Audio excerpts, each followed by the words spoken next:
Хлопцы, да... Что такое? Где? Урал блокировали возле поста ГАИ, он с ящиками, с оружием. Ребята, можно отъехать? В ящик. Да я не знаю, хлопцы, что в ящиках. Я сейчас скрывать начну. Да зачем их скрывать? Ну, Едете куда? Мужики, Куда едете? выключите это самое. Едете куда? Едете куда? Давайте группу на пост. Письменное распоряжение приказа где?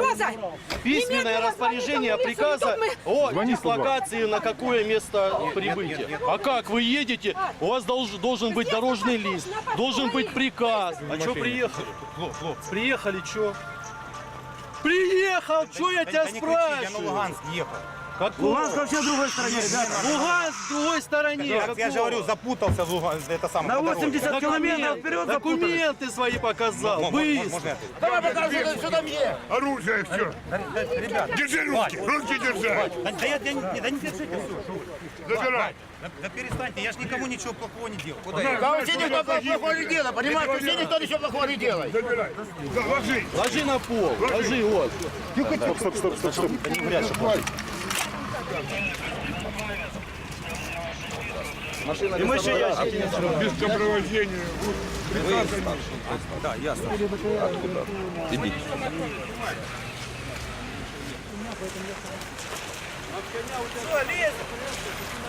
Открывай путь. Стоите вот тут! Все здесь. Не вытягивайте! Давайте! Открывайте ящик! Все. Тихо. Один мне, Снимай. даже самое Да не трогайте. А ты куда будет, как рванет? На, правее. аккуратнее, Патрон, сынки. Правее. А это вся, это отпоем! гранаты. Все, ложи назад. Отошли от машины. Это самое заблокировала, я догнала их! Никаких оружий на Донбассе не будет. Дозвольте, я уеду и никаких-то самых. Уедешь только. Ты уедешь теперь отсюда! Мы хотим мира! Все тут. When are they going to stop insulting us? When will they stop calling us separatists and terrorists? We get up each morning and we're called separatists. That's how we've started greeting each other. Hello, I'm a terrorist. Hello, I'm a separatist. We're no different from those people, well, except we don't speak Ukrainian. That's the only difference between us. So why is it they hate their own people so much? Where does all this bitterness and hatred come from? What have we done to them to hate us so much? If we're really such a pain in the neck, so hooked on subsidies, why don't they just leave us alone? All we want is the right to determine our own future. Give us a referendum and we'll solve the problems ourselves. They're afraid of a referendum, afraid of their own people. But why? The people have the right to vote. We'll farm the land and work in the mines. Just leave us alone, please. Please, just let us be. We're peace-loving people.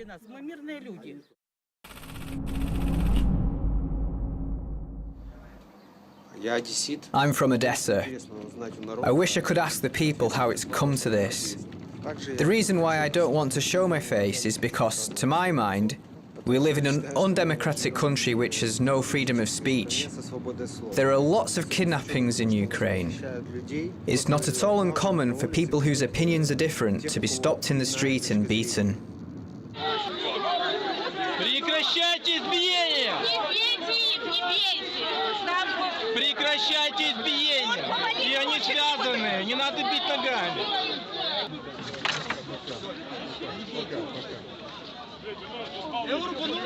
Держи! Ребята, держите, свяжите его. Ребята, спросите, чего он...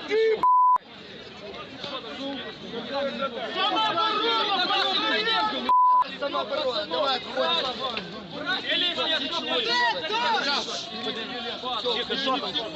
все, давай.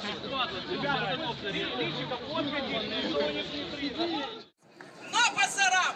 Ну не пройдет фашизм! Но пасарам! Не пройдет фашизм! Нет фашизму! В нашем городе фашизму не будет! Я вам передаю привет от всех, кто сегодня за нами смотрит и следит за нашими событиями. Бог нам поможет! Do you think most people in Odessa support or oppose the Euromaidan? I think about 80% of Odessa residents are against the Euromaidan. The remaining 20 are probably misled or just don't live here permanently. Almost all the locals are against the Maidan. They rallied at the Maidan to make Yanukovych go, and he did. Why are they there now then? What do they want? Personally, I'd say they want the plague of nationalism to spread all over Ukraine. Nobody in the southeast or the rest of the Ukraine needs any of this kind of nationalism.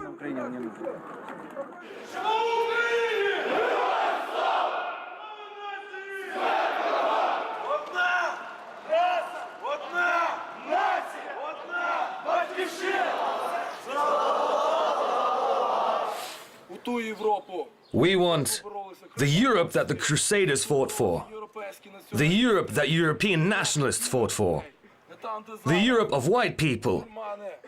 Muslims humiliate the natives now. They take away our lands.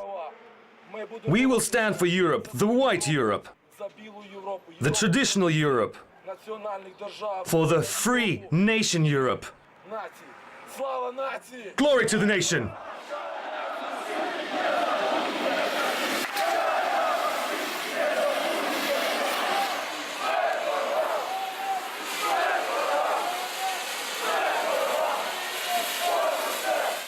What do you think about the situation in the country? Is it good or bad? It's awful. First, they drove a wedge between us and our Russian brothers. As for me, I'm neither going to travel to Russia nor to anywhere else. I want to live in Odessa. I want everything to be fine. I want us to be friends with Russia. The West is not for us, you know. This union, what's happening in our country? It's a nightmare. How will we survive? For instance, my salary is $92 per month. Can I get by? Gas prices are now about to spike by 73%. The prices for medicines have already been raised by 60%. It's terrible, really terrible. We've been waiting for the Geneva Agreements.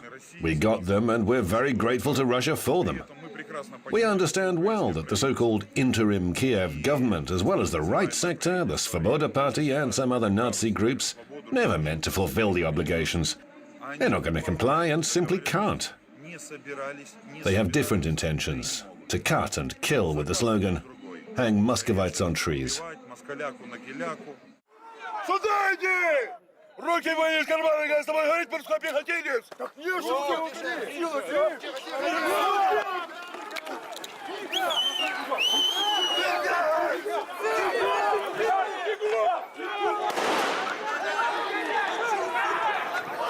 Иногда мне кажется, что всех нас... Sometimes I feel like we've all been used.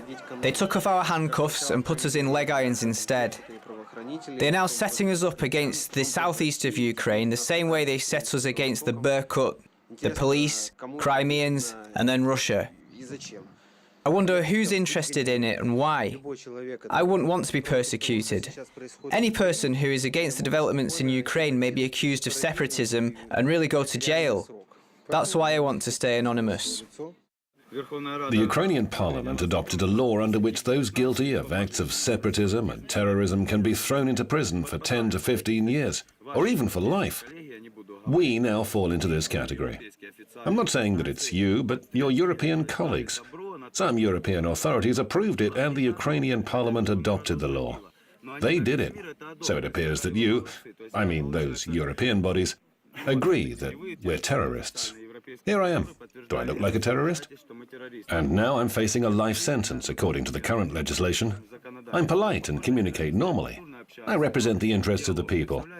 You have to understand that not everybody can or is willing to put their own life at stake in order to save people.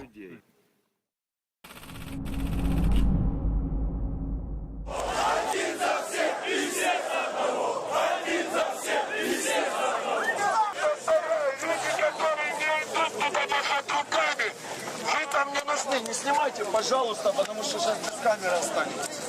Ладно.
А это не украинец.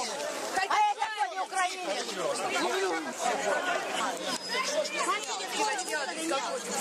Толпами сталкивают только не успокойтесь. Фашизм не пойдет! Фашизм не пойдет! Фашизм не пойдет!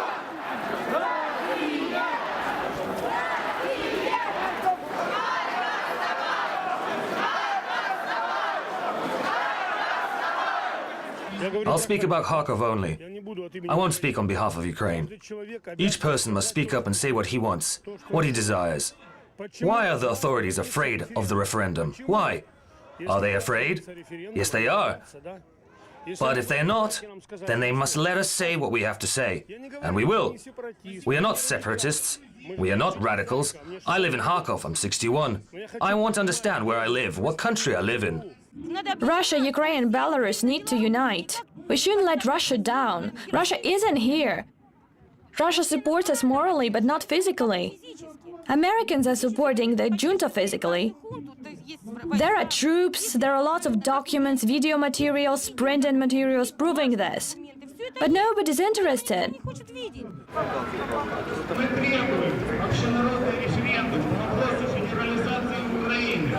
При этом мы требуем, чтобы нам дали возможность равного освещения своих позиций в средствах массовой информации. Look how many people come to the rallies. Everybody's there, from students to pensioners, even veterans come. Ukrainian TV is spreading lies. They're saying that Russians are being brought in. Is it even possible to bring so many Russians? Look, thousands of people come for rallies in eastern Ukraine. Have they brought half of the Russian population here? They call us extremists. We always ask for permission to hold peaceful rallies, but they refuse us. It seems that the heroes of Maidan are allowed to seize buildings, to rob banks, to kill people, but we're not allowed to hold peaceful rallies. You can see that we're unarmed. We're not wearing masks. We have only one demand. We want to hold a referendum. We want to be heard. You can't force 20 million people into Europe and NATO against their will.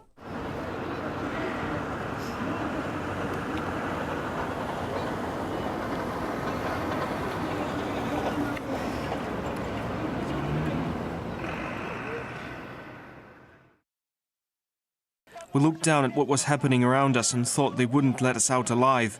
People from other floors were brought down, and the extremists attacked them like a pack of wolves. Then the police escorted us from the building. There was no violence then, but we had to step over dead bodies when we were coming down the stairs. I saw at least 6 people jumping from the building. I think they're dead. I carried some people with head wounds. At the same time, there were shots from behind the backs of the security forces. Someone was firing a machine gun. We have the empty shells to prove it. There are also reports that up to 4 others were shot dead during battles here in the town. And again, it is the worst bout of violence here in the town of Odessa in southern Ukraine. We've had reaction pouring in worldwide, but not all that much explanation or clarity from Kiev. Let's discuss that and the events in Odessa with Dean Henderson, geopolitical analyst and author of The Grateful Unrich Revolution in 50 Countries. Thank you for being with us here on RT International. What does this mean for Ukraine now? Well, it's just a continuation of the aggression, from this Putsch-installed government, which basically, February 20th, we had snipers on rooftops, and everybody said it was Yanukovych, and then but no, it wasn't. And it was the Mossad in there training these people, agent provocateurs. Who are these guys today in the black mask? Who are these guys at the back of the security forces shooting? You know, so it's a destabilization of Ukraine. It's all about resources. And this government has no legitimacy. I predicted a while back, you know, just like they did with the Orange Revolution and Timoshenko, they'll see through this. They'll already in the East, they want out. Nobody wants to deal with these fascists. And it's all about resources. It goes all the way up to the IMF aggression back in October when they said, well, we'll double your electricity rates. We'll privatize your farmland and sell it to foreigners. You know, we'll cut pensions. We'll cut medical care for the people. And actually, those are being implemented as we speak. So the aggression goes all the way up to the bankers, the IMF, the Euro, and into the State Department and the Eurozone. I just want us to take a listen quickly to what one of the witnesses just told us. Let's have a listen there. I got to downtown Odessa when the clashes had already started. I saw about 2,000 gunmen wearing black and camouflage uniforms. Some of them had automatic weapons. It seems some police were attacked as well. At some point, they were given orders to move out, and that's when the worst violence started. I can still hear some of the radicals walking around the city and chanting their slogans. The police don't seem to be doing anything about these armed men, though. No doubt some disturbing images we're seeing there, and according to other witnesses too, the police came late and left early. In your opinion, what's their plan then?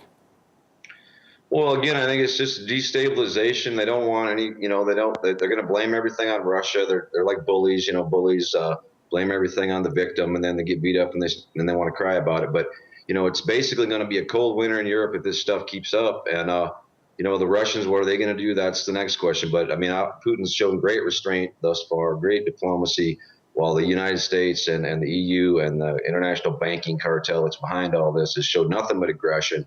They just want to stir the pot. They want those resources. They want the grain. You know, Ukraine's the third biggest grain exporter in the world. It's not a overstatement to say it's the breadbasket of the Eastern Hemisphere.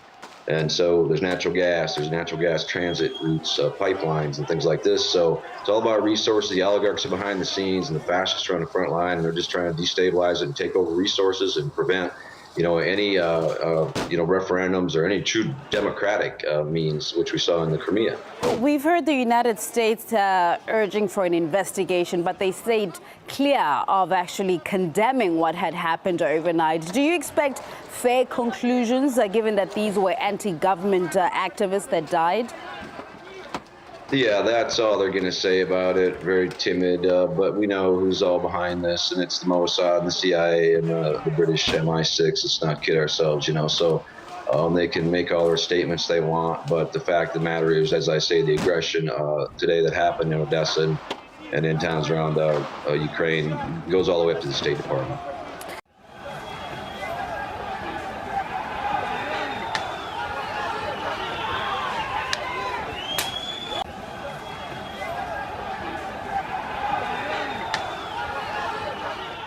Children hid in the trade union's building. First, the armed men set fire to tents, then started throwing Molotov cocktails and grenades at the building. We heard shots fired, saw thick smoke.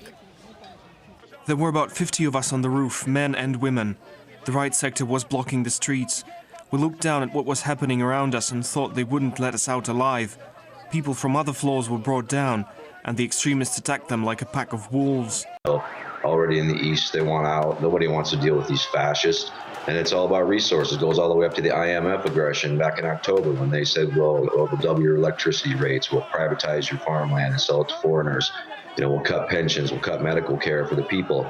And actually, those are being implemented as we speak. So the aggression goes all the way up to the bankers, the IMF.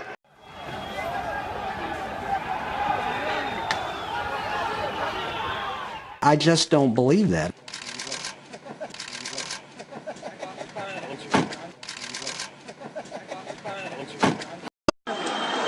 Ребята, которые доставали трупы, мы по трупам ходили. Сколько там погибло? В общем, за целый день погибло 116 человек. Ребята, они тупо хоронили людей. Они доставали, добивали людей. Барда... Ваня, чем газом? Они не только газом, они, сука, шумовая граната была, травматы были, помповые ружья были, с боевых стреляли. Они здания добивали. Двух ребят они забили палками до смерти. Это что, блядь, нормально? Это единая страна, сука? Женщину с 2 детьми заживо спалили, сука. На 2-м этаже. Вышла информация, что на 2-м этаже 2 детей, женщина с 2 детьми. Сколько погибших? Вот скажи вот на камеру. Погибших больше 116 человек, ребята. Скажите мне, пожалуйста, ваши СМИ, блядь, называли нас. Их ночью вывозили. Извините, я буду это говорить. Они называли нас террористами, когда нас, сука, правый сектор, пидорасы, загнали на крышу, закидывали и кричали, сука, смерть врагам. Кому смерть врагам? Они кричат «Единая Украина». Я ебал в рот такую единую Украину. Этот весь ултрас. Расскажи, как здание сдают. А где остальные? Хронология. Они пришли. Там дети погибли, женщины погибали, старики погибали. Извините, они несчастных добивали, в голову убивали, добивали, прыгали. ВВшники не могли ничего сделать, они взяли в оцепление ВВ. ВВ только подходило вот так вот щитами. Среди них разрывался цепь, и они прыгали по трупам. Ребята, по трупам прыгали. А где остальные? Это же не все. Остальные на 6-м километре, ребята. Надо ехать забирать. Как вас зовут? Меня зовут Ваня. Спасибо. Ваня, держись. Я держу. Ребята, говорите правду. На колени, Господом Богом просим вас.